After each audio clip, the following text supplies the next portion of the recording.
7:23 en el territorio continental ecuatoriano. En la revista de opinión Democracia queremos saludar al subsecretario de Gobernabilidad, doctor Juan Manuel Fuertes, para conocer la visión desde el Ejecutivo de cómo avanzan estos diálogos tan fundamentales para encontrar soluciones a los problemas del país.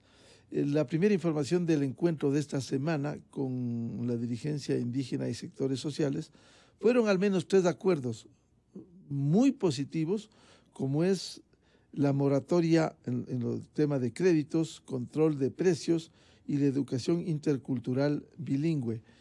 Sin embargo, se mantiene lo que llaman los dirigentes indígenas líneas rojas, en donde no debiera haber sino buscar soluciones y salidas y no anteponer las posiciones con un tema que no puede paralizarle al país ni echar abajo lo acordado. O se acuerda todo o no se acuerda nada. Cuando se puede avanzar con estos 3 acuerdos al menos, no se puede paralizar, no puede el precio de los combustibles detener estos avances, que es lo que durante años ha sido un emblema de estos sectores muy respetables, por cierto. Señor subsecretario Juan Manuel Fuertes, ¿cuál es su lectura inicial respecto de estos diálogos y cómo se puede avanzar con unos y otros acuerdos? Buen día. Buen día, Miguel. Gracias por el espacio. Un saludo a toda la audiencia.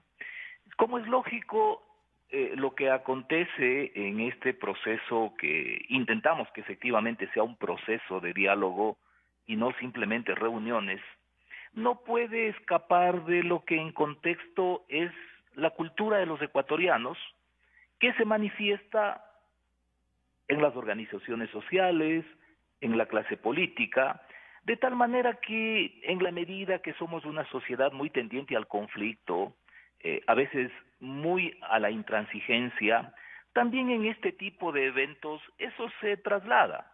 Sin embargo, me parece que tratando de ser lo más objetivos posibles, el resultado de esta segunda reunión que hemos tenido con algunas organizaciones como la CONAIE y la FENOCIN refleja un avance no solo en los 3 aspectos a los que públicamente se ha hecho referencia y que usted los ha repetido, porque es conveniente que la ciudadanía tenga conocimiento claro que en la primera reunión que mantuvimos a inicios de octubre con la dirigencia de la CONAIE, de alrededor de 18 temas que se plantearon allí, 6 quedaron pendientes y hacia los cuales el presidente de la República dirigió la propuesta de que sean tratados en mesas técnicas, pero la respuesta sobre el particular nunca hubo.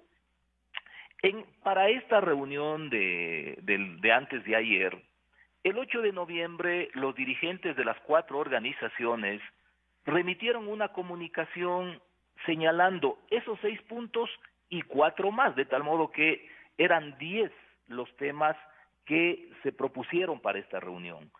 Sin embargo, en el trayecto de la conversación fueron surgiendo, como es lógico, una cantidad de petitorios adicionales, lo cual desembocó en que muchos de ellos nuevamente sean materia de coincidencia del presidente de la República, de tal modo que en términos generales fue positivo. Sin embargo, no se puede perder de vista que el acuerdo al que debería llegarse está anclado al planteamiento radical que han formulado estas organizaciones en torno a la disminución y al congelamiento de los precios del diésel y la gasolina extra. Señor subsecretario, en estas condiciones, ¿cómo se puede avanzar, fortalecer al menos lo positivo, esos 3 acuerdos iniciales? ¿Cuándo se va a comenzar a operar? Mire, allí es donde observamos este traslado de la cultura social prevaleciente hacia este tipo de espacios de discusión, porque tratándose de temas que tienen que ver con la búsqueda de solución a las necesidades de varios sectores del país, lo lógico es que se impulse inmediatamente la implementación de esas soluciones.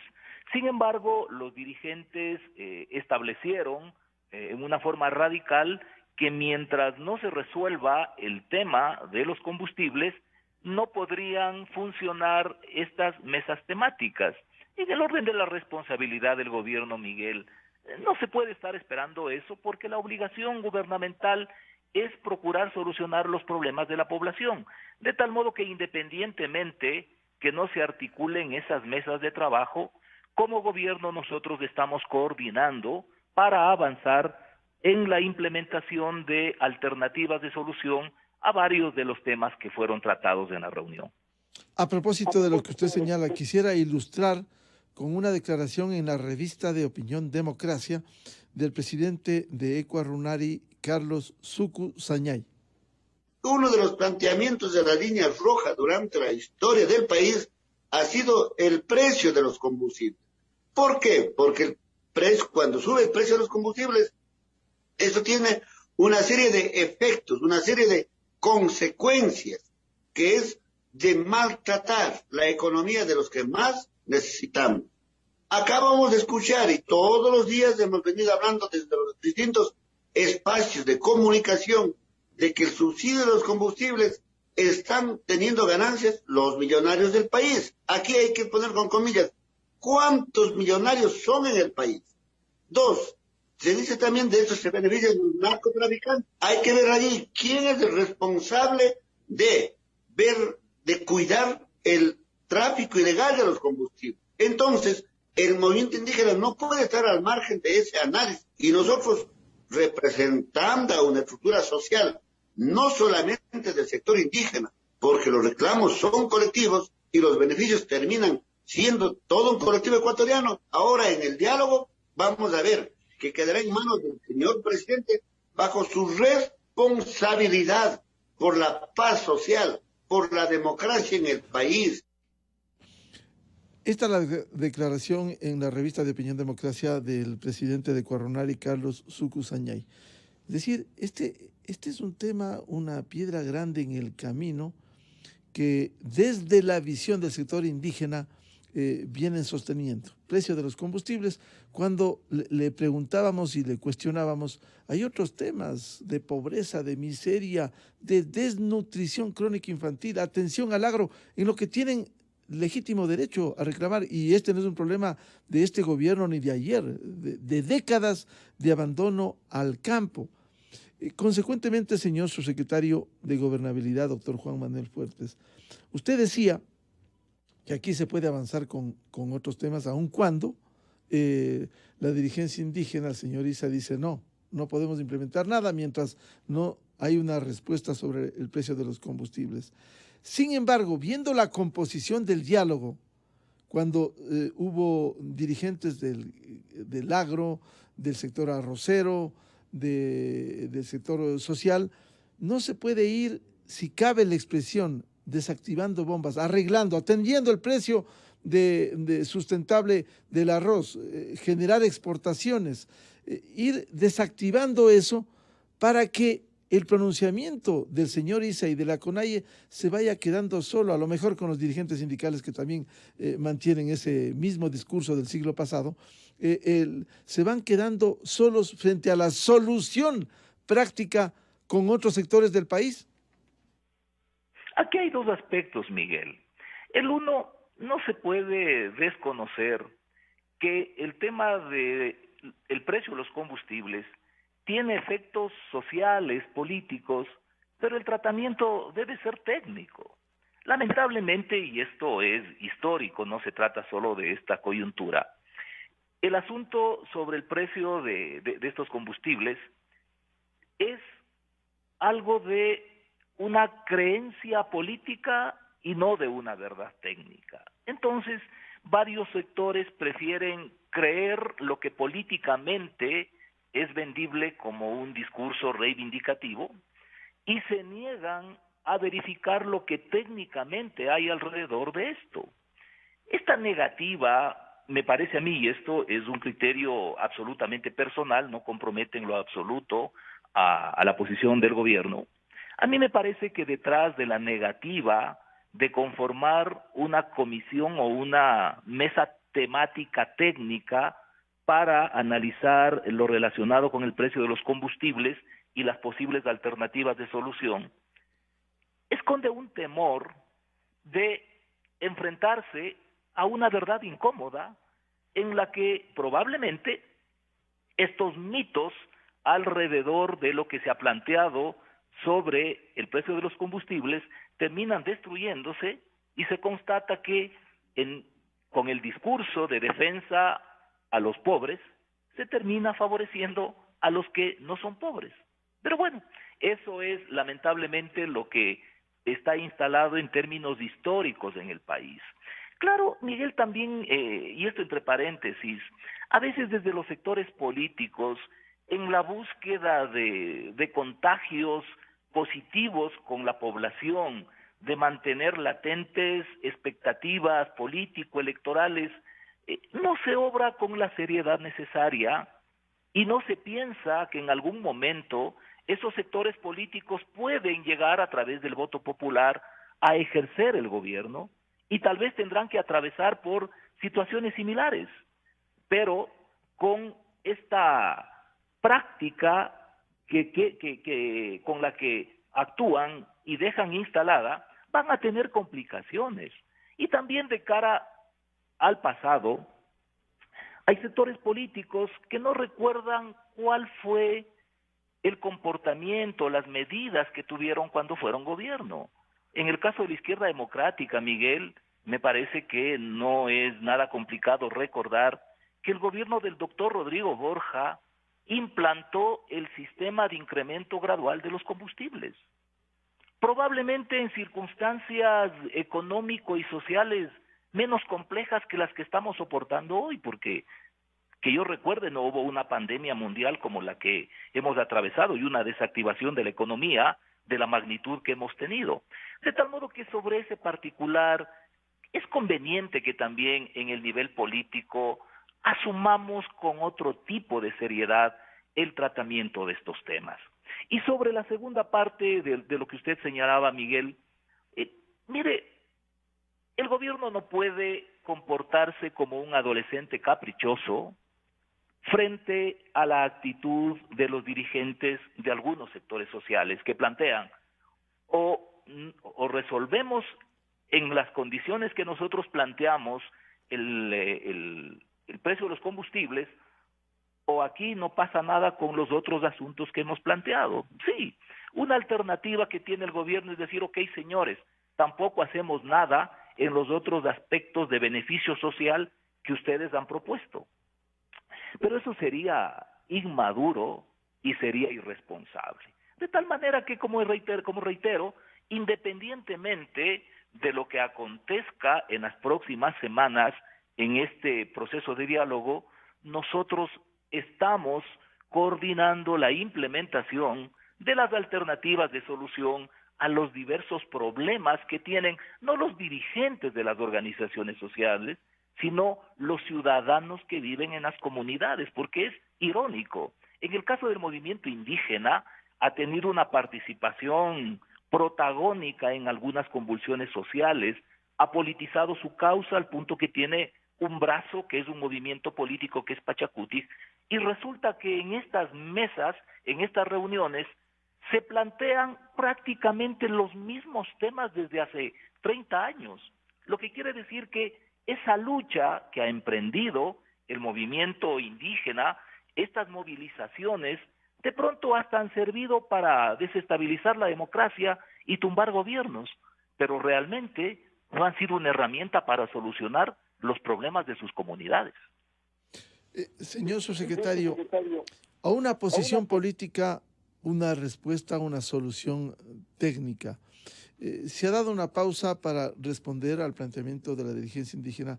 ¿Cómo están trabajando técnicamente para dar esa respuesta frente a esta posición política de la CONAIE?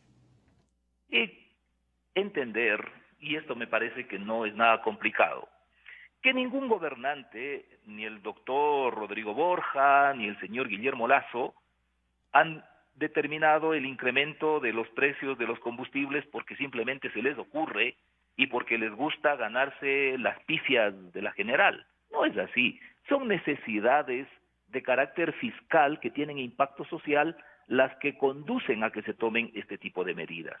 Consecuentemente, hay que admitir que en una eventual revisión del precio de los combustibles habrá que afectar a otras áreas a las cuales presupuestariamente están destinados los recursos del Estado, porque no es que en la medida que deje el Estado de gastar en el subsidio a los combustibles, no pasa nada. No, hay una afectación de carácter fiscal que termina perjudicando a la posibilidad de invertir en obras, en servicios públicos, que son justamente los que demandan, entre otros, de estas organizaciones sociales en este tipo de reuniones. De tal modo que una revisión en la que efectivamente se encuentre el gobierno nacional debe quedar claro, va a terminar afectando presupuestariamente a otros sectores a los que están destinados recursos de carácter público, que son recursos de todos los ecuatorianos. No es que esto es plata del bolsillo del presidente ni de los ministros.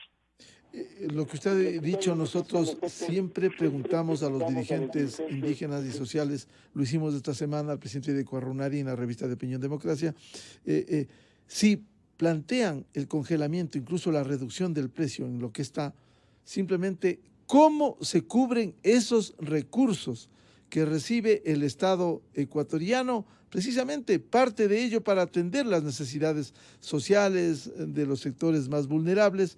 ¿Cómo reemplazar eso? ¿Y qué responden en lo oficial? Nos gustaría conocer, señor subsecretario Juan Manuel Fuertes, ¿qué responden? Porque la pregunta es, ¿cómo se reemplaza? Si se limita ese ingreso, si se reduce ese ingreso, simplemente cómo se reemplaza esos recursos. Ellos anteponen un discurso político. Ojalá se pudiera cumplir, recuperar los más de 60.000 millones que se han robado. Es un buen deseo, pero en la práctica resulta muy difícil recuperar eso. Insisto, ojalá se lograra, pero resulta en la práctica. ¿Cómo reemplazar en la práctica eso que se quiere suspender, como es con el congelamiento de los combustibles? Vea, Miguel, me imagino que quienes han tenido la posibilidad de ejercer o de estar cerca de un ministro de Finanzas o de Economía podrán dar fe de lo angustioso que resulta en países como el nuestro, con tantos problemas de carácter fiscal, el poder financiar debidamente un presupuesto. Se hace gimnasia mental para lograr cuadrar las cuentas y evitar que el déficit sea inconmensurable, porque esto es parte de la falta de educación política que tenemos en el país, de no percatarnos cuáles son los efectos en el orden social que tiene un déficit fiscal de mayor o menor tamaño en cualquier país. Y entonces se opta por el discurso simplista y por las soluciones fáciles que terminan siendo demagógicas porque no tienen un efecto real. Y le comento que sobre lo que usted preguntaba de que qué es lo que dicen oficialmente, y usted señalaba este planteamiento de que cómo se recupera la plata que se han robado los correístas.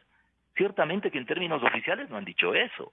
Lo que hacen referencia es a la necesidad de evitar la evasión y la elusión tributaria de los grandes grupos económicos, que es un desafío permanente y sobre el cual también el presidente de la República les ha manifestado con claridad la insistencia al servicio de rentas internas para que proceda en el marco de la ley. Pero estamos claros que eso no es un tema fácil porque gran parte de esa deuda está sometida a controversias judiciales y mientras eso no se supere, en un país donde se permite varios recursos en el orden jurisdiccional, no se puede hablar de que por allí está la solución inmediata. Pero sí resulta por lo menos llamativo que oficialmente no hagan la menor referencia a la búsqueda de recuperar lo que todos asumimos, bueno, digamos todos los que tenemos conciencia crítica, asumimos que fue saqueado por los correístas. Lamentablemente aquí hay una cantidad de verdades incómodas que no le gusta a algunos sectores que se plantee, pero que es necesario decirlas. No podemos continuar en esta línea populista. Ya el planeta de a poco va acercándose al fin de la utilización de los combustibles que provienen del petróleo para dar paso a las energías limpias. Y aquí en el Ecuador nos hemos comido miles de millones de dólares en un subsidio generalizado que termina siendo regresivo y que ha sido perjudicial para los más pobres. Se terminará el petróleo en el país, dejaremos de utilizar combustibles como la gasolina, como el diésel, y no habremos solucionado este problema. Porque recordemos, Miguel, siempre que se ha producido estos incrementos, se ha vuelto a discutir conceptualmente sobre los subsidios regresivos, se ha hablado de la focalización para tratar de ser socialmente equitativos, pero lo cierto es que luego de pasadas las convulsiones, las movilizaciones, las caídas de gobiernos, luego no ha pasado nada y los pobres siguen estando en la misma condición, siendo perjudicados por este tipo de subsidios. Señor subsecretario de Gobernabilidad, Juan Manuel Fuertes, en este diálogo con la revista de Opinión Democracia, más allá de esta importante reunión de diálogo que lo hemos resaltado, ayer escuchamos ya a otros sectores como el Frente Unitario de Trabajadores, los dirigentes sindicales. Bueno, ¿y cuándo dialogan con nosotros? Y con el mismo discurso, lo repito, sin ambajes, con el discurso del siglo pasado. Igual con el tema de los combustibles, igual con que no se toque el Código del Trabajo. Ellos presentaron otro proyecto.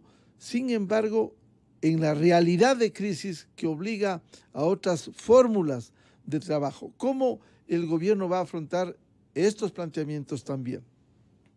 En el marco de lo que democráticamente corresponde, es decir, dialogando, tratando de construir verdades comunes, que le digo con sinceridad, es muy difícil. Yo he manifestado en repetidas ocasiones que lo que acontece en el nivel político y en la dirigencia social no escapa de lo que es la cultura prevaleciente entre los ecuatorianos, y los ecuatorianos somos conflictivos, poco tendientes a buscar soluciones, quejosos.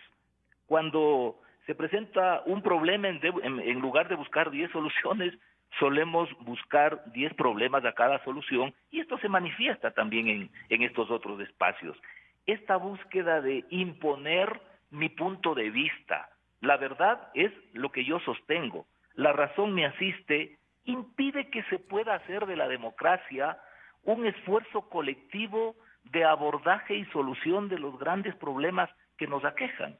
Con respecto al Frente Unitario de Trabajadores, le comento brevemente, Miguel, tuvimos semanas atrás una reunión en el Ministerio de Gobierno y se convino en agendar un evento con el presidente de la República. Bueno, hace 3 o 4 semanas yo me comuniqué telefónicamente con el señor Ángel Sánchez para efectos de coordinar esta reunión con el presidente de la República. Ni siquiera se dignó en contestar. De tal modo que esa no es una omisión imputable al gobierno, me refiero a que no se haya concretado esa reunión, sino incluso a esta falta que hasta es de elemental delicadeza de contestar un mensaje sobre un tema que me imagino le resultaba importante. Claro está, en esos días, entiendo, estaban alistando esta medida de hecho que luego protagonizaron junto con la CONAIE y otros sectores, y quizá miraron que tácticamente no convenía mantener una reunión con el presidente, pero luego ven que cuando el presidente se reúne con estas 4 organizaciones, ellos como que quedan en offside y no pueden, en términos de imagen, quedar mal ante su afición, por lo que otra vez insisten en mantener una reunión con el presidente de la República. Pero bueno, dejando de lado estos incidentes menores, lo principal es que vale la pena el uso de estos instrumentos democráticos como el diálogo cuando existe transparencia cuando existe voluntad auténtica de no imponer verdades, sino de buscar soluciones a los problemas. Claro, porque otros países uno ve, lastimosamente a veces el parroquialismo impide ver lo que sucede en el exterior. Con esta pandemia, cuando cambió el esquema laboral y se han buscado nuevas fórmulas para habilitar el trabajo, sea presencial, paulatinamente o sea de manera telemática. Sin embargo, aquí hay un cierre y se repite lo mismo, señor subsecretario, que los derechos son inalienables, no se puede tocar, cuando el gobierno, el Ministerio del Trabajo ha hablado de no tocar de aquí para atrás, sino abrir el abanico para nuevas formas de trabajo de aquí en adelante frente a la realidad inocultable. En esas condiciones, ¿cómo lograr ir articulando cuando luego de la reforma tributaria vendrá, como se ha anunciado, la reforma laboral? Vea, Miguel, a todos nos consta que a estas alturas prácticamente hasta las computadoras de escritorio van desapareciendo. Son las laptops las que la gente utiliza cada vez con más frecuencia.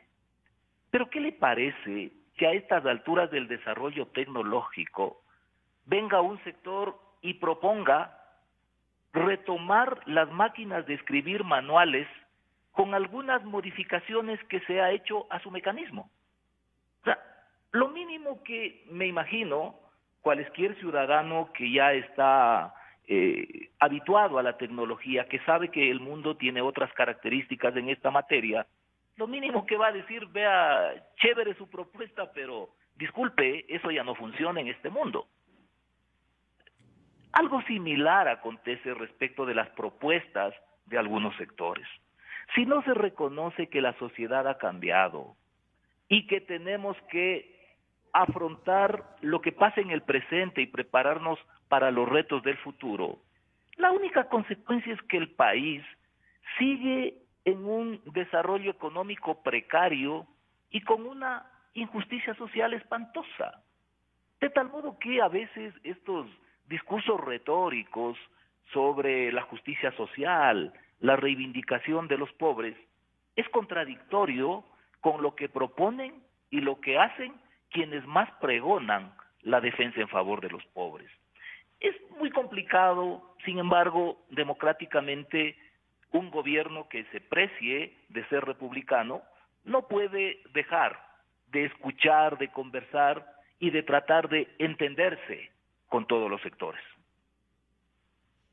Señor subsecretario, ¿se prepara también ese nuevo ambiente para nueva reunión?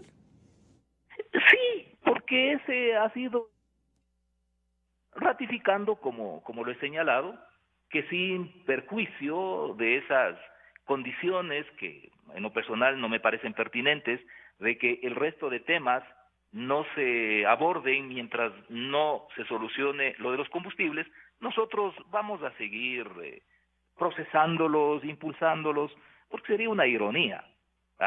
Los asuntos que tienen que ver con los problemas de las comunidades, de los sectores indígenas, que permanezcan intocados si es que entre los dirigentes y el gobierno nacional no hay un acuerdo sobre el precio de los combustibles. ¿Qué quiere decir esto?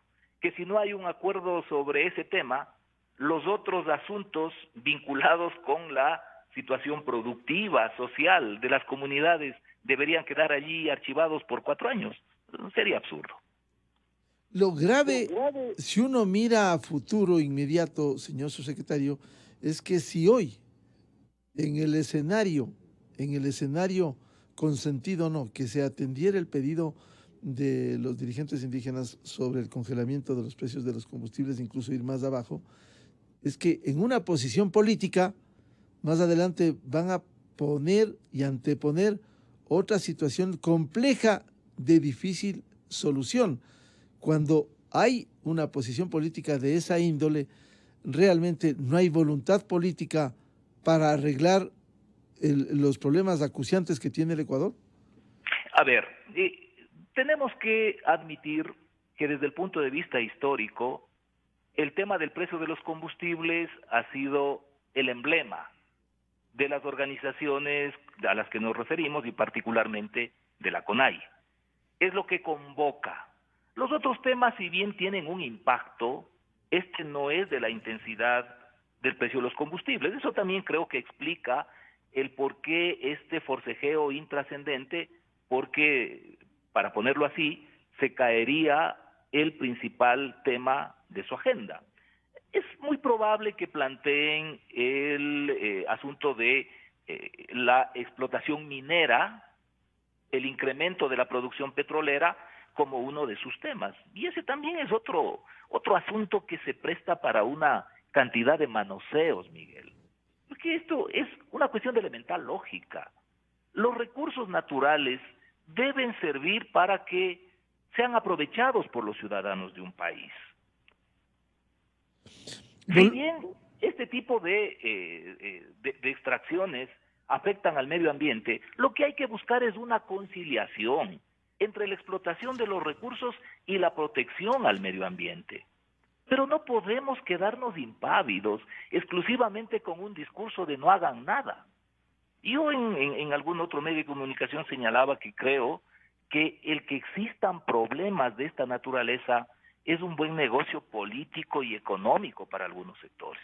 Pero eso, permítame, eso es irresponsable, porque también hemos preguntado a los dirigentes insistentemente si se niegan a que continúe la explotación minera y petrolera. Por cierto, hay que decirlo y repetirlo, que tiene que ser con estricto control del Estado, con respeto al medio ambiente, a la biodiversidad. Eso es una condición sine qua non. Pero el oponerse a esta explotación de los recursos no renovables, cuando estamos yendo el mundo camina hacia las energías limpias, simplemente, ¿cuál es la alternativa? Y hemos repetido la pregunta. Si no se explota eso, las alternativas para reemplazar esos ingresos. ¿De dónde saca el Estado, cualquiera que sea el gobierno de turno, esos recursos que se necesitan y que exigen esos mismos sectores? Entre los requisitos que usted coloca, Miguel, yo añado otro, que los contratos que se suscriban con las empresas, sean beneficiosos para los intereses del pueblo ecuatoriano y que no acontezca, como en el caso de los contratos petroleros, de prestación de servicios como los que suscribió el correísmo, que también constituyó parte del saqueo. Pero lo que usted dice es absolutamente lógico. ¿Cómo es posible que nos mantengamos aferrados en posiciones intransigentes sobre situaciones que son superables, en donde en el mundo entero se ha demostrado que sí es factible explotar esos recursos naturales y paralelamente proteger, compensar a la naturaleza? Pero yo le decía, a mí me parece que este tipo de temas generan rentabilidad para algunos sectores en muchos aspectos. Imaginémonos nada más, a título de hipótesis, un escenario en el que se deje el petróleo bajo tierra, que no se explote ningún recurso minero. Tenga la certeza que varias organizaciones y varios actores se quedarían sin discurso y probablemente se quedarían sin ingresos, porque la existencia de esos problemas es lo que les da discurso, lo que les da recursos económicos, ingresos, pero se posterga la posibilidad de que el país pueda progresar y a través del progreso económico pueda impulsarse la justicia social, el desarrollo social. Lamentablemente nos falta tener un poco más de sentido patriótico, de tener más espíritu cívico y solidaridad humana para pensar efectivamente en el país, en los más pobres, y no llenarnos de retórica en favor de los pobres, pero en la práctica terminar complicándoles la vida más a los pobres. Lo cual resulta irresponsable, señor subsecretario, porque el represar los problemas con estos discursos politiqueros lo que hacen es ahondar los problemas y no buscar soluciones. ¿Cuál es la hoja de ruta en estos días del gobierno en materia de diálogos, señor subsecretario? Nosotros vamos a continuar dialogando, lo hacemos todos los días, porque no es únicamente las reuniones que pueda tener o tenga el presidente de la República lo que evidencia un proceso de diálogo. No, en las diversas instancias y con diversos sectores y niveles dirigenciales, nosotros mantenemos reuniones permanentes. Es más, uno se reúne, dialoga, casi no discute ciertamente, dialoga con dirigentes de los niveles medios y de base de las mismas organizaciones que han formado parte de la reunión de antes de ayer con el presidente, y sabe que la posición es diferente. Los planteamientos en función de lo que a ellos más les preocupa, de lo que emergentemente quieren tratamiento, no son necesariamente los temas de minería, de petróleos, sino asuntos que tienen que ver con la subsistencia, con la posibilidad de comercializar en otras condiciones los productos que diariamente cultivan y cosechan. Pero son temas que en general en la agenda de los grandes dirigentes ocupan lugares secundarios. De tal modo que vamos a seguir en ese proceso de diálogo con organizaciones de diversa naturaleza, buscando articular soluciones para al menos parte de la problemática histórica que tienen todos esos sectores del país. Por ello le decía, doctor Juan Manuel Fuertes, hay que ir desactivando y solucionando, por ejemplo, a propósito de lo que usted señala, la demanda del sector arrocero, es decir, darles un precio de sustentabilidad, el tema de la leche, es decir, ir avanzando, porque el país no puede paralizarse por estos discursos politiqueros como es el tema de los combustibles. Sí, y yo les he propuesto y propongo cada vez que tengo oportunidad de reunirme con estos sectores que necesitamos también cambiar la metodología, de dejar de lado la retórica en el diagnóstico, de ser más profundos, rigurosos, austeros para hacer el análisis situacional y fundamentalmente encaminarnos a buscar alternativas de solución, de tomar decisiones sobre esas alternativas, de evaluar la aplicación de lo que se ha decidido, de hacer los reajustes del caso, en definitiva de abordar con eficacia la solución a los problemas que se presentan, dejarnos de tanto discurso, de tanta reunión kilométrica y de más bien con pragmatismo intentar aportar para solucionar la conflictividad, la problemática que tiene el Ecuador, buscando, como reitero, incidir en los problemas de la gente y no necesariamente en las expectativas de los grandes dirigentes. Hay un tema pendiente también con la dirigencia de la transportación respecto de las tarifas, el pedido de incremento. ¿Cómo ve esto el señor subsecretario de Gobernabilidad? A ver, en el proceso de diálogo que el gobierno mantuvo con los transportistas, entiendo que fue factible mutuamente llevar adelante una pedagogía de carácter financiero. ¿Qué quiero decir con esto? Que en la estructura de costos del servicio, del precio del servicio de transporte, no es únicamente el combustible el único insumo que se utiliza.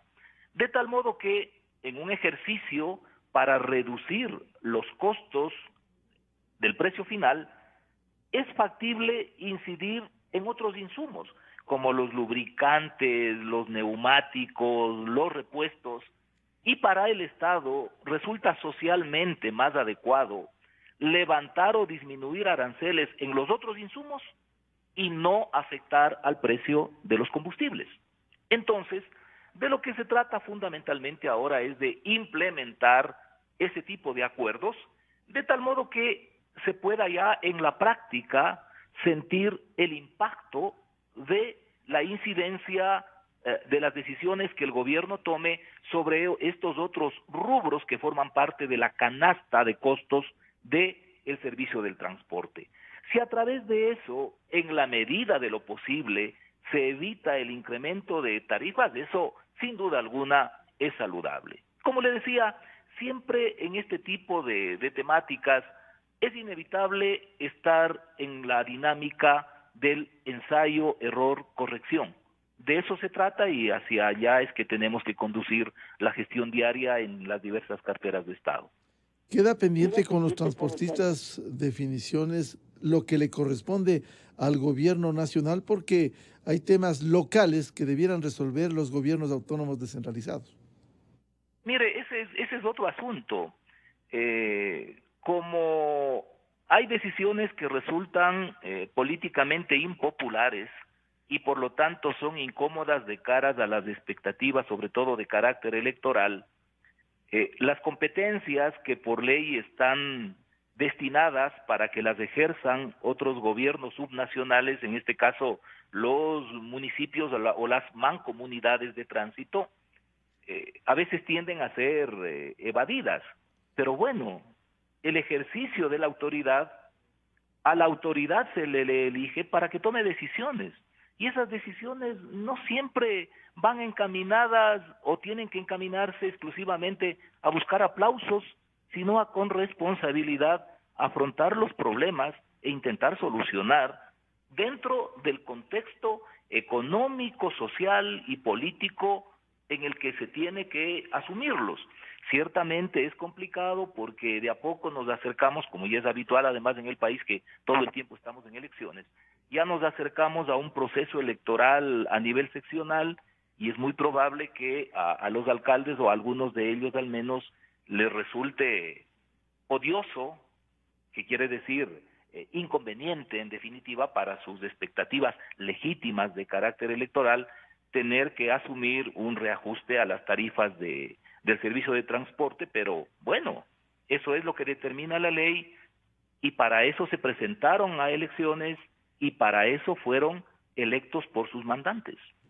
Volviendo al tema inicial, señor subsecretario de Gobernabilidad, doctor Juan Manuel Fuertes, se está trabajando ya en ese análisis técnico respecto del ofrecimiento de dar respuesta al tema de los combustibles.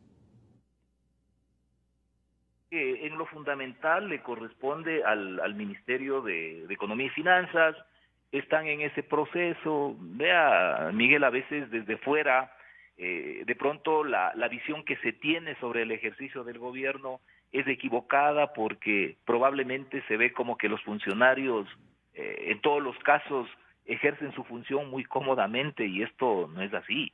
El Ministerio de Finanzas tiene que estar paralelamente a la revisión del asunto del precio de los combustibles, involucrado en el tratamiento de la proforma presupuestaria que está en conocimiento de la Asamblea Nacional, de todos los efectos que ya se van apreciando en las observaciones a la ley urgente en materia económico de carácter tributario que está presentada.